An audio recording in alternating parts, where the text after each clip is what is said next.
Hey everybody, Riot Mort here with a bit of a different patch rundown than normal. Things are a little weird right now, but I am here with the patch 13.1c rundown. Now, if you're wondering what's going on and why things are a little bit different, check out the Teamfight Tactics Twitter account. It can tell you a little bit about what's going on and why things are a little bit different. But the short answer is we're not able to get out the normal 13.2 patch. All of those big changes are going to get pushed to 13.3. But in the meantime, we didn't really want to leave you with another 4-week patch, letting things sit the way they are. We wanted to try to improve the balance with what we have and what we can do. So we're going to be making a few number changes.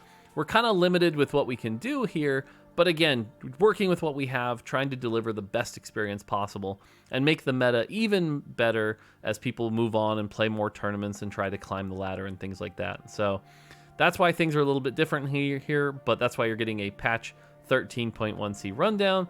So let's talk about the changes that are going to try to improve the meta a little bit. And just remember, we're working with what we got here, but this is to make the game better. So, all right, first things first, on the trait side, admin is a very complicated trait with a lot of different outputs, some not so great, some pretty good. There were two in particular that were overperforming a little bit.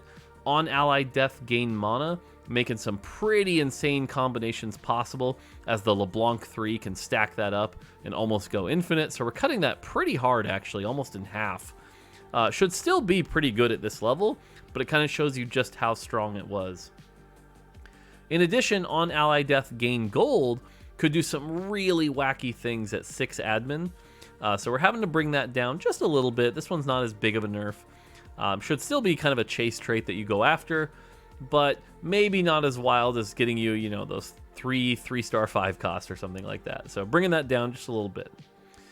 Aegis is the kind of trait that you usually end up kind of playing by accident because you're playing strong units like Echo and Leona.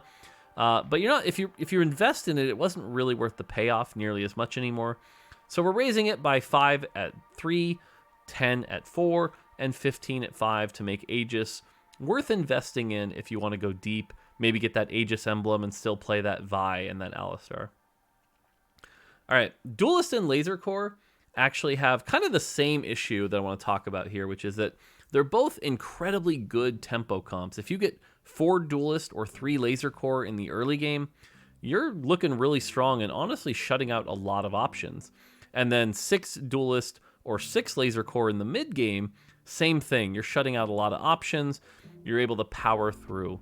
And the reality is both those comps kind of fall off, but if you're willing to transition them into those strong late game comps like the Ace comp, it works out in your favor and kind of really pushes out a lot of other options. So long term, we're going to have to do some more adjustments. Laser Core's got a bit of a rework coming. Duelist, there's probably some more work to do here. That's not just numbers. But for now, we just wanted to bring down that tempo play a little bit, hopefully open up the field more in that early and mid game. So Duelist 4 and 6 are going to get knocked just 1%, pretty minor nerf here. And then Laser Core 3 getting knocked a little bit, and Laser Core 6 about 10%. So a little less damage here, and hopefully bringing them down while still keeping them pretty good and healthy. All right, Mascot. This is a bit of a, we over nerfed it in 13.1, so we're going to slowly bring it back up here. And you can see Mascot 4 getting a pretty small buff. Mascot 6 getting a bigger buff here. But as we mentioned in the post-mortem, a lot of that power was hidden in Galio. Galio's not going to be getting rebuffed. So we might need to go more from here. But otherwise, this is a small buff, and you'll have to ignore the max stacks. That's just a typo. Just ignore that. All right, Spellslinger, same thing. Spellslinger kind of paid the price on patch 13.1 for the augments, things like Blue Battery that were causing it to overperform.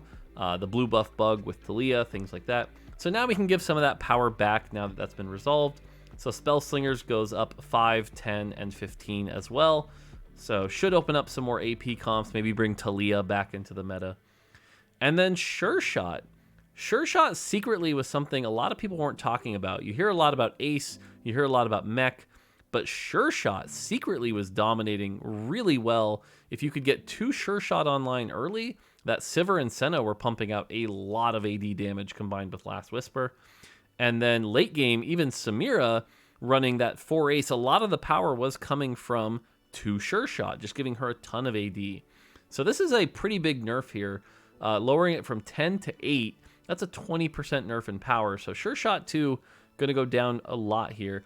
But Sure Shot 4, we want to make sure you're rewarded if you put that comp together. So no nerf to the 4 Sure Shot here, just 2. But obviously that's going to make you weaker as you try to approach that 4 Sure Shot. So a bit of a nerf there to some of those AD comps in the early game. All right, on the champion side, not a ton going on here in the 1 cost. Ashe in particular, we are nerfing Laser Core, but we want to bring the Recon option open. We want to make sure Ashe is still something you're excited to get a 2-star Ashe in the early game. So getting 5 AD back should hopefully make Deathblade a little bit more of appealing of an option as well. Something like Hurricane, but really be that AD item holder that she's supposed to be as a 1 cost. Similarly, Lulu, and this is a dangerous buff. I admit, there are some comps right now where Lulu can perform pretty well, but Lulu is a champion. You should be excited to get a 2-star Lulu with 3 Gadgettine and some AP items in the early game, and right now she's just not quite living up to that potential. So a little bit less, about an 8% buff on the spell here, just to give Lulu a little bit of love. Shouldn't wildly change things, but again, we want you to be happy to have a 2-star Lulu and a blue buff in the early game and win some fights and not just lose to every 3 Laser Core comp you come up against. All right, 2-cost side, Ezreal. This is a spell buff that was actually meant to go through last patch and due to some errors did not. So we're just doing that small, about 5% buff to Ezreal's spell. Again, he's supposed to be a carry, should help Underground and Recon a little bit, as well as that hero augment variation. So small nudge for Ezreal. Lee Sin. Lee Sin is a champion in the Supers comp. Obviously, with Supers falling off, you haven't seen a lot of him. He can also act as a tank for the Heart comp. But he just isn't quite living up to that. So we're going to give him a little bit more base armor and MR, so he's a little bit more survivable, and let him hit a little harder with his spell. His spell's not really a star attraction of the character anyway, but maybe he can finish off a few fights with a few big spell hits here. And there are some pretty cool options out there we've seen in China with his hero augment that got reworked last patch. So give him a try and be open to that Lee Sin strong frontline. Rel, this is a champion just a little underperforming compared to all of her other compatriots. So we're just going to give her a little bit of extra health, nothing too crazy. Again, 2-star Rel in the early game should be exciting. So that'll be some extra health to live, especially in like a 2-defender, 3-star Guardian line. And then finally, Yuumi. Obviously, everyone was pretty sick of Yuumi after 1223, so we overdid the nerf a little bit. And so we're going to slowly, very slowly be nudging that back up. And so Yuumi gets less than a 5% buff here, just bringing up that spell a little bit so that Yuumi can kind of contest. And again, she's supposed to be a carry, just not as oppressive as she was in 1223. So tiny bit nudge here. On the 3-cost side, nothing too crazy. Zoe in particular, very small 5% buff here. Just want to make sure that, again, like the other champions, that Zoe with a blue buff early, maybe a high roll of Zoe too, should be able to actually get some kills and maybe heal some champions with some gunblades. So a little bit of love for Zoe, the Gadgettine prankster here. All right, this is where a lot of the meat of this patch is obviously in the 4-cost space. Trying to get the 4 costs a little more balanced with each other and open up some more options in that late game. So first off, Aurelion Sol and Bel'Veth, both underperforming. Even when you get them early, you'd almost rather immediately have a Samira or a Misfortune than an Aurelion Sol or a Bel'Veth, and that's not really where threats are supposed to be. Threats are supposed to be pretty exciting early, and then when traits are online, you trade them out. And so because of that, Aurelion Sol is getting a small buff here, nothing too crazy. Bel'Veth, this is a pretty chunky buff. The spell right now, every little stab was only doing half of her AD. It's going to go up to 3/4 here. This should make her a bit more attractive with AD items. Again, something like a Deathblade, a Hurricane, some of those AD things, especially after the bug fix. So pretty chunky buff for Bel'Veth, actually. I'm kind of excited for this one personally as a Bel'Veth fan. And then on the opposite side, Misfortune, clearly kind of dominating and doing a lot of work even without her trait. We want her to stay strong in Anima Squad or 4 Ace. Both of those should be good, but maybe not just, itemized Misfortune with nothing else other than a mech shouldn't quite be as strong. So getting a pretty close to a 10% nerf here on the spell, and isn't going to be able to shotgun quite as hard. So if she gets something right in her face, she'll probably still kill that one target, but maybe not a lot of extra damage. So a decent chunk nerf to Misfortune. Samira, this is the one bug fix we're shipping out. We wanted to make sure we got this out to you. And it's that Samira should hopefully fizzle much less often, switching off of invalid targets that are dead, things like mascots. So you should see her fizzle a lot less. That buff, combined with the fact that she's already just insanely strong, we're nerfing her spell about 10%. So the spell will hit less hard. We still want her autos doing very well, but she'll be scaling off the AD a little less base damage as well. And so Samira's spell won't quite hit as hard. Again, trying to level the playing field.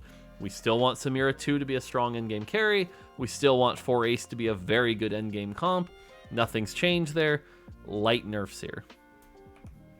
Continuing on, Sejuani just isn't really the frontliner that she needs to be to support a lot of comps. Obviously, her utility is great, but you almost don't itemize her very often because she's just not worth it. So we're going to increase her survivability a little bit, some extra health, some good amount of armor and MR here. So hopefully Sejuani can open up some brawler lines and also be a little more tanky for laser core so it doesn't quite fall off as hard in the end game. All right, Set. Now, part of this here is that, again, we're talking about how this is a C patch, not a B patch, and we're limited with files that we haven't already touched before. Because the B patch already touched things like Set's spell and mech, we can't nerf them again. So unfortunately, this might be a light nerf. We're hoping it's enough combined with the Samira and Misfortune, but to be real with you, it might not be enough, right? And that's because we were limited with what we can do with this C patch. But again, wanted to make sure we got some sort of nerf here. So we're nerfing the mana by 30, which is a pretty sizable nerf, so that hopefully Set has some downtime in between his spell casts where you'll be able to actually deal some damage to him. And you'll see later there's also one other nerf that should also help. But again, we still want Mech Set to be strong, stronger than he was in like 1223 when no one was playing him. But hopefully this makes it a little more possible to take him down. All right, Viego. Viego getting a very light nerf here. Now, we haven't been able to ship out the bug fix with him yet. We know there are some bugs where sometimes his spell fizzles. We're hopefully going to get those out in 13.3. But Viego right now is kind of the highest potential comp in the game. It's harder to get there than, say, the mech aces. But if you can pull it off, 6 Renegade Viego is the most powerful comp in the game. So with everything else getting nerfed, we want to make sure to just do a light touch here to Viego so he doesn't run away with it. And we're doing that via resets. So his normal spell will still hit just as hard as it did before, but each subsequent spell will go down a little bit here. That 18% fall off per cast is now 20% fall off. So not too big a nerf here. And then Viego 3 in particular, with that 1% damage fall off, kind of had no weakness. He would just execute everything. We do want Viego 3 to like be beatable, so just a tiny bit of a nerf here so that his spell will actually fall off, and he may need to cast a second time. Finally, a Zed buff here, and I think this one might scratch a few eyebrows here, but we do want Zed to make sure, like, Zed is the end of the duelist comp, the end of the laser core comp, and he is supposed to be the exciting 4-cost carry that can beat things. It's not a massive buff here, but the way we're helping him out is we're going to give him a little bit of armor shred in particular. Late game, there's a lot of high armor champions, and so we want to make sure that if he gets on something like a Misfortune in the late game, or even a Sejuani or whatever he's fighting, he can do just a little bit more damage during his spell state. It's not a massive buff, it's just a little something. Except for Zed 3, this is a pretty big buff. Zed 3 with 100 armor shred should be able to take things down pretty quickly and not get stuck on a tank. So minor things there, but again, it's kind of to make up for the laser core and duelist nerf and put it more on the back end of the comp where it starts to fall off. Finally, Aphelios. This looks like a lot, but I'll TLDR you for it, which is that if you had 3 AD items and a Samira 2 and an Aphelios 2, it was pretty much always right to put the items on the Samira, not the Aphelios, and just keep using the Aphelios for the stun gun. So we're trying to buff up Aphelios so that he gets more AD and will be much more of a threat than Samira. That's the point. He's a 5-cost. We're nerfing the stun gun, the purple gun, so it will not hit as hard. You'll still get the stun and utility, except at 1 star, which is getting a bit of a nerf. But we're buffing up the blue gun quite a bit with more spell damage, more base damage, and the radius increased slightly, so he doesn't miss it nearly as often. And then the red buff gets a small buff as well. But remember, he's also getting the base AD, so that spell's going to hit harder. So that hopefully Aphelios with maybe like 2 Ox Force, 2 Sure Shot can do a lot more damage than a Samira. If it's not enough, we'll keep going. But we also don't want to overbuff him and all of a sudden see Aphelios dominating the entire game. So going light, and again, we can go patch by patch. But Samira nerf, Aphelios buff should make it so that Aphelios is more the star if you can get him. All right, item side. This is the other big set nerf, actually, is that Dragon's Claw, we're nerfing the health regen from 5 to 4%. Now, there's probably more elegant solutions, so it doesn't hit things like Sejuani, where we maybe change this to flat regen or something like that. But again, limited with what we have. All we can do is number changes. So for now, we're going to nerf this, and this is a 20% nerf to the regen. So, you know, your Dragon Claw sets are going to be casting shield less often and healing less from this item. So that should hopefully bring set down to a more manageable and appropriate level. Beyond that, all we did was some Radiant and Ornn item balance. This is stuff we had ready, so it's not going to change things a lot, but Radiant Hurricane was dominating a little too hard, so it gets a little bit less attack speed. Radiant Spear of Shojin, on the other hand, was really underperforming, one of the worst Radiant items by far, so we gave it some more AP and some more mana on attack. Should open up some really cool options there. Actually, a little scared of that mana on attack. That's a lot of mana on attack. Radiant Spear of Shojin Vayne might just constantly cast, so there's the tech. Give it a try. On the Ornn side, Anima Visage, same thing. Anima Visage set gets really out of control. In the situations where it's good, it's way too good. So we're shifting some of that power where it's got more base HP, so something that's low HP can benefit from it, but the regen isn't quite as oppressive, and this item was way overperforming. Death Defiance on the opposite end, compared to Gunblade, which is 25% Omnivamp, Death Defiance was only 20, which feels weird for an Ornn item, which is supposed to be a high roll, so we're buffing that to 25%. Finally, Mana Zane, 150 mana is a lot of mana, knocking that down to 120, just a small nerf there. And then the Collector, allowing you to snowball with that, you know, extra power and the gold generation. We want to keep the fun part, which is the gold generation, so we're nerfing the AD just a little bit. Finally, the augments. Again, limited to text here, so we did what we could.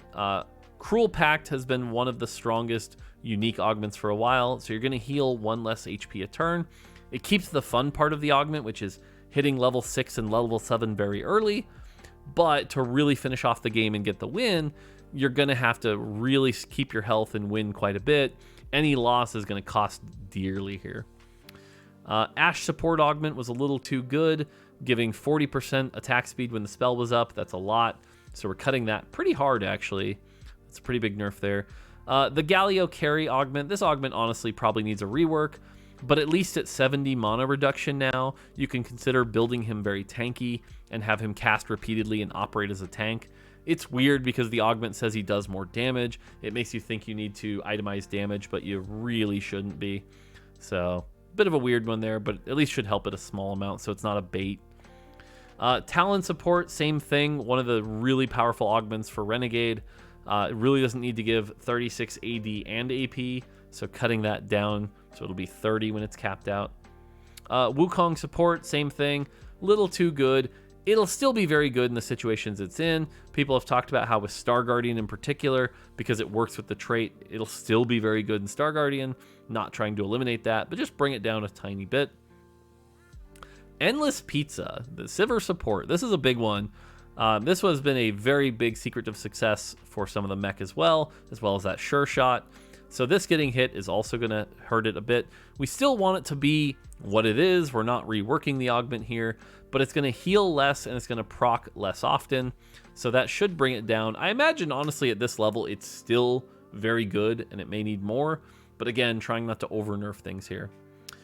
Lee Sin Carry. This is a scary one, but honestly, the heal isn't that big a part of the augment here. So just a little bit of passive health regen for his spell.